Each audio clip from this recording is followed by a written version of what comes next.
I'm Sarah Westwood, and I'm here today with Chairman of the House Freedom Conference, Congressman Scott Perry. Congressman Perry, thanks for being here today. Thank you for the opportunity. So the House Freedom Caucus has a package of proposals for new rules, both for the conference and for the House in the new Congress. And before we get to the conference rules, the rules that you would like to govern Republicans, let's talk about what are the new rules that you would like to see implemented for the whole House? What of the rules that Speaker Pelosi set would you like to see rescinded? Well, we think that we can, generally speaking, go back to the 115th Congress when Paul Ryan was the Speaker. Generally speaking, there's still some problems, but let's face it, since Speaker Pelosi has become Speaker, she's instituted martial law. So literally bringing bills to the floor that have never gone to committee, and at a moment's notice, at any moment at all. So members don't have any opportunity to inform themselves about what's in the bill. You got the proxy voting situation, of course, and some other things that are just wholly unacceptable, right? They're just wholly, so that's immediately things that have to change. Moving on to the sort of the conference rules, the rules that you just want to govern, how Republicans, the Republican conference conducts themselves. Tell me about some of those. So we think that, for instance, a majority of the majority should drive the day. So we don't want to bring bills to the floor that the majority of the Republican conference doesn't support. And you would think that that would be obvious. However, it's not obvious. In the past, the Speaker or the leader would bring bills to the floor and go to the other side of the aisle to get enough support to pass them. People vote for Republicans, or Democrats for that matter, for a reason, and it seems obvious that we would do what their will is. And so, just as an example, that would be one of them. We have a whole series. You've gotten a taste, just the beginning, but we have a whole list of rules that we've worked on, a whole package that we would like to introduce. As we don't want to put the cart before the horse. We are focused on what happens in November 1st. We got to win the majority. But I would just say this, generally speaking, most people run for Congress because they see the country heading in the wrong direction and they want to make a change. They want to change the direction because they think it's bad, and their constituents obviously feel the same way if they win. The last thing you want to do is come here and keep doing the same things. And so what we're looking at is changing it because, for instance, if you look at the rules of the body, not the conference rules, but the rules of the body. There's not been an amendment on the floor in 6 years, right? That goes back, that predates Speaker Pelosi. That goes back to Paul Ryan. Members are sent here by their constituents to participate, to legislate, not to take orders from leadership here, to take orders from leadership at home in your district. That's why you're here. And so we're going to offer a rules package that empowers individual members, right? And look, that makes things clunky, that decentralizes power. But nobody probably ran for office and said, you know, the number one thing I want to do if you elect me is go support Speaker Pelosi or go support Speaker so-and-so. No one runs on that platform, right? But yet, when they come here, that's essentially what they do. We want to change all that and empower membership and individual legislators to do the work of their districts and have those voices heard by everybody. Let's talk about that majority of a majority rule. Sure. You know, over the past few years since, Donald Trump, we've seen this ideological realignment, right? Where there are areas where Democrats and Republicans on the populist sides are more aligned. So last night, for instance, a package of antitrust bills passed without a majority of Republicans, but members of the Freedom Caucus did support that, what was described as an anti-big tech bill. That majority of the majority rule would prevent some arguably populist wins from getting over the finish line, right? So how do you sort of square how that would work with such a changing ideological landscape? Well, if we're going to use that package of bills as an example, I think a similar package will pass and can pass in a Republican Congress. So I think, generally speaking, 2/3 of that bill were acceptable to a lot of Republicans, but there was 1/3 that was completely objectionable. If we get the majority and run just the 2/3 of that bill, ostensibly, if they're true to their word, if they're true to what they and sincere about what they stand for, the Democrats will come along with that other portion too, and the Republicans, the vast majority, will support that. So I think we can still get there, but look, everything is important in Washington, in DC. Timing is important too. So they ran that package of bills when we're literally 40 days away from taking back the majority, and we're saying to ourselves, Why would we vote for something where you have to accept something you're completely objectionable to get the good part? Why don't we just wait, 60 days and just run the good part? And that'd be great. Let's do that, right? And so I think that's the opportunity we're looking for. And again, Democrats will have just voted for the same thing, and let's see if they will be sincere and come across and do the same thing again. Some members of the Freedom Caucus are pushing to invert the order in which we decide, or you guys decide, Congress decides, leadership and the House rules and the conference rules. Tell us about why that effort is happening. Well, everything in Washington, D.C. is about leverage. Some people don't want to admit that. Some people say they won't be leveraged. But literally every single thing that happens here that's of consequence is about leverage. And the reason that I think they put the rules package up front leadership up front is that they want to take account of who voted a certain way, and then you can have this other stuff. It's not done anywhere else. There's no other legislature where you do that. You know the rules of the operation first, and then you figure out who's going to best implement that. And so I think to empower members, to empower all members, it's not just Freedom Caucus members, this empowers every member to not be leveraged for a vote for leadership. It's the best thing to do to get a set of rules that works for everybody, as opposed to a set of rules that only works for a very small segment of power at the top, which is what it is now.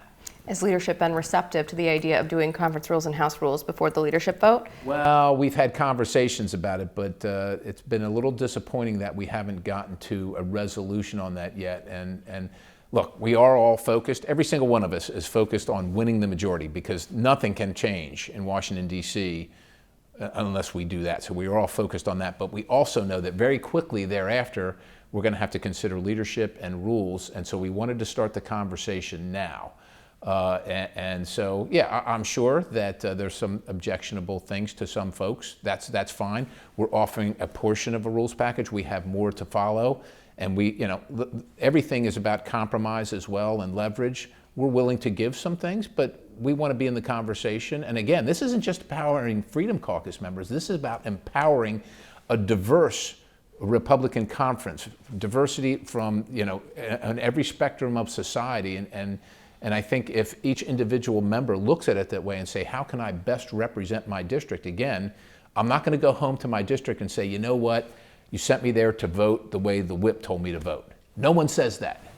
It's a broad package of rules, right? Some things we haven't yet touched on. The Freedom Caucus has proposed some stipulations on committee membership to try to get some diversification in committees, on the steering committee that makes those types of decisions. Are there any non-negotiables in the package that would potentially affect the relationship with leadership going forward? I don't know that there are any non-negotiables, but I would say this: the less that we get of the broader package, the more that the motion to vacate the chair, which has been in existence for a very, very long time, only used once in my lifetime that I know of, but the more that becomes operative, because if you don't get the rest of the package, or a vast majority of the rest of the package, where members can participate, then you have no way to hold leadership accountable if they go the wrong direction. And so it's kind of going to be kind of one or the other in some form, or a combination of the two. I'm not saying that this is not scripture, so it's not written in stone, but we have a pretty clear mind about what needs to happen here. If we want to fundamentally change how things are done in Washington, D.C., and let's face it, I don't think you could probably talk to a constituent in any district, both Democrat and Republican or independent, that's going to say everything in Washington, D.C. is working great. There's a reason why we're down into a low approval rating in Congress. Most people think, probably that stink bugs and fleas are more approved than Congress is. We want to change that perception by doing something. So reinstating the motion to vacate the chair is an important part of what you think would empower rank and file Republicans. Yes, absolutely. Okay. And also, let's talk about the Holmen Rule. Yeah. That's something that you guys want to reinstate. It's a rule that allows Congress to reduce the salaries of bureaucrats. Are there any targets, if that rule was operable again, that Republicans are looking at? So first of all, I think you have to be responsible with that. It's a very powerful proposition. The good news is, in our discussion, the leader has said that he's in support of the Holmen Rule, and has been in the past. It was in as on a kind of probationary basis in the past. Wasn't used at the time, but it was there as an opportunity. With the Biden administration and the excesses of power, the abuse of power, both you look at border security, you look at the Attorney General and the FBI and what's happening, the collaboration of censorship with big tech, the collaboration with the teachers union to target and put threat IDs on parents that had the audacity to visit the school boards that they're paying for, all that kind of stuff. I think there are going to be some opportunities there. Again, I think you need to be judicious, but I think that if you're going to change things in Washington, you're going to have to change things. Beyond these process demands that the Freedom Caucus has for leadership, are there any ideological commitments to pursue specific types of legislation that are part of conversations with leadership about what will happen in the new Congress? So what we're going to offer, I think, is kind of a rules plus package. So you're seeing the beginning of the rules. There's going to be some more rule discussion and some offerings in that regard. The plus would be some of that, maybe leverage points.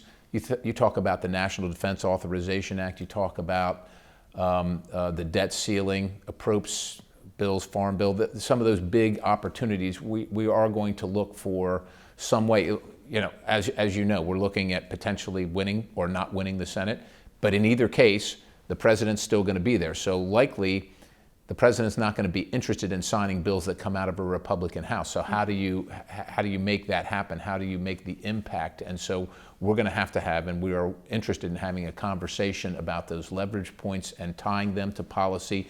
And quite honestly, a leadership team that embraces doing things differently. Once again, if anybody thinks that we're going to come back to town in the majority and just get back to the way things were, I think that's not really recognizing the reality of the circumstances. Things have changed dramatically in Washington, D.C., and we're going to need to do things a little differently. And some people are uncomfortable with change. We're okay with that, but we are demanding that some things change so the outcomes change. Bottom line, given the progression of conversations with leadership and all of these proposals, is the Freedom Caucus' support for Kevin McCarthy for Speaker conditional on getting at least some of these demands met? I think it's hard to say it's conditional, but I would say, look, the Freedom Caucus is obviously in the conversation.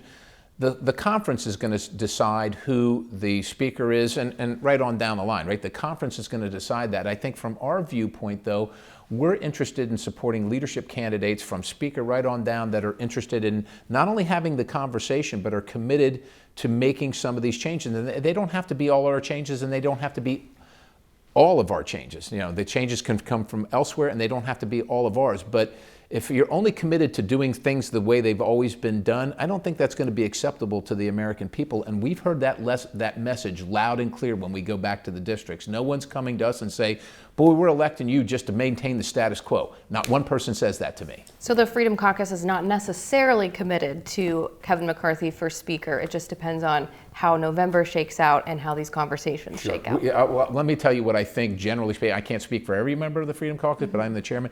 We're committed to saving the republic. That's what we're committed to. Congressman Perry, thank you so much for being here today. We really appreciate it. Sarah, thank you for the opportunity.